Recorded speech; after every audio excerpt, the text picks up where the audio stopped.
ఈరోజు దేవుని మాట నెహెమ్యా గ్రంథము 8వ అధ్యాయం 10వ వచనం. యెహోవా యందు ఆనందించుట వలన మీరు బలమొందుదురు. యెహోవా యందు ఆనందించుట వలన మీరు బలమొందుదురు. మరియు అతడు వారితో ఇట్లనెను, పదండి, క్రొవ్విన మాంసము భక్షించుడి, మధురమైన దాని పానము చేయుడి. ఇదివరకు తమ కొరకు ఏమియో సిద్ధము చేసుకునని వారికి వంతులు పంపించండి. ఎలయనగా ఈ దినము మన ప్రభువునకు ప్రతిష్ఠితమాయను. మీరు దుఃఖపడకుడి, యెహోవా యందు ఆనందించుట వలన మీరు బలమొందుదురు. దేవుని ప్రజలైన ఇశ్రాయేలీయులు దేవుని దృష్టికి పాపము చేసి దేవునికి విరోధముగా వారు జీవించినప్పుడు ఆయన వారిని చెరలోనికి అప్పగించేవారు. ఈ నెహెమ్యా దినాలలో దేవుని ప్రజలైన వారు శూషణ కోటలో చెరపట్టబడిన వారుగా ఉన్నారని నెహెమ్యా గ్రంథం 1వ అధ్యాయం 1వ వచనంలో మనం గమనిస్తాం.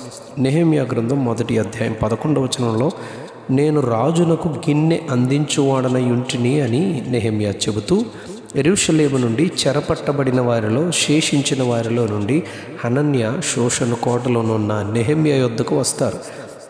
హనన్యాను నెహెమ్యా తన పితరుల సమాధులున్న దేశమైన ఇశ్రాయేలు యొక్క సమాచారాన్ని గూర్చి అడగగా హనన్యా వివరాలు చెబుతారు. నెహెమ్యా కూర్చుండి ఎంతో ఏడ్చి కొన్ని రోజులు ఉపవాసం ఉండి దుఃఖముతో ఆకాశమందలి దేవుని ఎదుట విజ్ఞాపన చేస్తారు. ఎలాగనగా, నీ దాసులైన ఇశ్రాయేలీయుల పక్షముగా నేను చేయి ప్రార్థన అంగీకరించి నీకు విరోధముగా పాపము చేసిన ఇశ్రాయేలు కుమారుల దోషమును నేను ఒప్పుకొనుచున్నాను.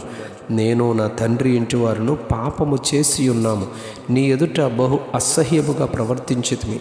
నీవు నిర్ణయించిన ఆజ్ఞలనైనను కట్టడలనైనను విధులనైనను మేము గైకొనకపోతిమి. నీవు సెలవిచ్చిన మాటను జ్ఞాపకము తెచ్చుకొనుమదేమనగా, మీరు అపరాధము చేసిన ఎడల జనులలోనికి మిమ్మను చెదరగొట్టుదును. అయితే మీరు నా వైపు తిరిగి నా ఆజ్ఞలను అనుసరించి నడిచిన ఎడల భూదిగంతముల వరకు మీరు తోలివేయబడినను అక్కడ నుండి సహా మిమ్మను కూర్చి నా నామము ఉంచుటకు నేను ఏర్పరచుకున్న స్థలమునకు మిమ్మను రప్పించదనని నీవు సెలవిచ్చిదివి కదా దేవా.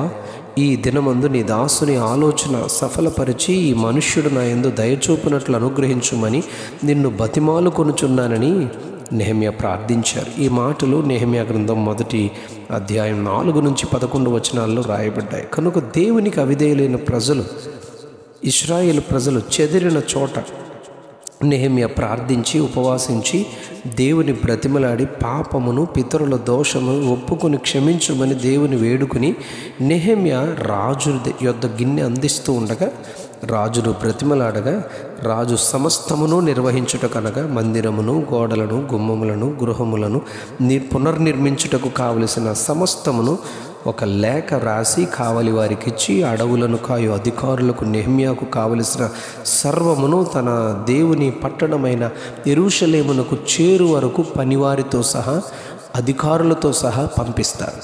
నెహెమ్యా గ్రంథం 2వ అధ్యాయం 9వ వచనంలో ఈ మాటలు చెప్పబడ్డాయి. 2వ అధ్యాయం 17వ వచనంలో నెహెమ్యా తన తోడివారితో పిలిచి, మనము కట్టుటకు పూనుకొందాం రండి అని చెప్పి ఈ మంచి కార్యము చేయుటకై వారందరూ బలము తెచ్చుకున్నారు. నెహెమ్యా వారికి కలిగిన శ్రమను, పాడైపోయిన యెరూషలేమును, కాల్చబడిన దాని గుమ్మములను, పడిపోయిన యెరూషలేము ప్రాకారములను మరలా కట్టుటకు ప్రోత్సహించారు. వారు నిర్మించుటను ఎదిరించిన హేళన చేసిన వారు సన్బల్లటు, టోబియా, గెషోము అనువారు. వీరు రాజుపై మీరు తిరుగుబాటు చేయుదురా అని లేని మాటలు చెప్పి నిందించినను దేవుని పని చేయుటకు వెనుదిరగలేదు నెహెమ్యా. నెహెమ్యాతో పాటు శాస్త్రి అయిన ఎజ్రా 8వ అధ్యాయం 3వ వచనం ప్రకారం పని పూర్తి చేసి యెరూషలేము పట్టణంలో 7వ నెలలో నివాసము చేయగలిగిన పరిస్థితుల మధ్య నిలువబడి, బలిపీఠము మీద నిలువబడి దేవుని ప్రజలందరితో ఎజ్రా వారు ఉదయం మొదలుకొని మధ్యాహ్నం వరకు నిలవబడి ఉన్న వారితో దేవుని ధర్మశాస్త్రమును తీసుకుని వచ్చి చదివి తెలివిగల వారితో వినగల వారితో వివరించి వారు బాగుగా గ్రహించున్నట్లు దాని అర్థము చెప్పి స్పష్టముగా చదవగా దేవుని ప్రజలు తమ పాపములను బట్టి దేవుని ఉగ్రతను బట్టి ఎంతో ఎక్కువగా దుఃఖపడి ఏడ్చుచు దేవుని క్షమింపుమని వేడుకున్నారు. 8వ అధ్యాయం నెహెమ్యా గ్రంథం 10వ వచనంలో నెహెమ్యా, ఎజ్రా మరియు జనులకు బోధించు లేవీయులు ప్రజలతో, మీరు దుఃఖపడవద్దు, ఏడవవద్దు. ఈ దినము దేవుడైన యెహోవాకు ప్రతిష్ఠిత దినము గనుక పదండి, క్రొవ్విన మాంసము భుజించండి, మధురమైన దానిని పానము చేయండి. ఇంతవరకు ఏమీయూ సిద్ధము చేసుకొనని మీ సహోదరులకు వంతులు పంపించండి అని వారిని ప్రోత్సహించారు. మీరు యెహోవా యందు ఆనందించుట వలన మీరు బలము పొందుతారు అని హెచ్చరించారు. అప్పుడు అందరూ తమ తమ ఇండ్లకు వెళ్ళి దేవుడు వారికిచ్చిన మందిరమును బట్టి, గృహములను బట్టి వారు దేవుని మహిమపరిచారు. 8వ అధ్యాయం 17వ వచనంలో, యెహోషువ దినములు మొదలుకొని అది వరకు ఇశ్రాయేలీయులు ఎన్నడూ పర్ణశాలలు కట్టుకొని సంతోషించలేదు. కానీ ఈ గొప్ప కార్యము నెహెమ్యా, ఎజ్రా, హనన్య అనువారు దేవుని ఎడల భయభక్తులు కలిగి చేసిన ఈ పునర్నిర్మాణమును బట్టి ఎంతో ఎక్కువగా దేవుని యందు ఆనందించారు.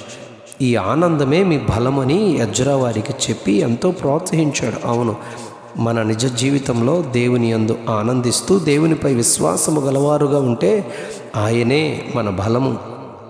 యెషయా గ్రంథంలో అంటారు, యెహోవా కొరకు ఎదురుచూచువారు నూతన బలము పొందుదురు అని చెప్పబడింది. ఆయనలో ఆనందిస్తూ బలము పొందుదాం. అట్టి ధన్యత ప్రభు మనకు దయచేయనుగాక.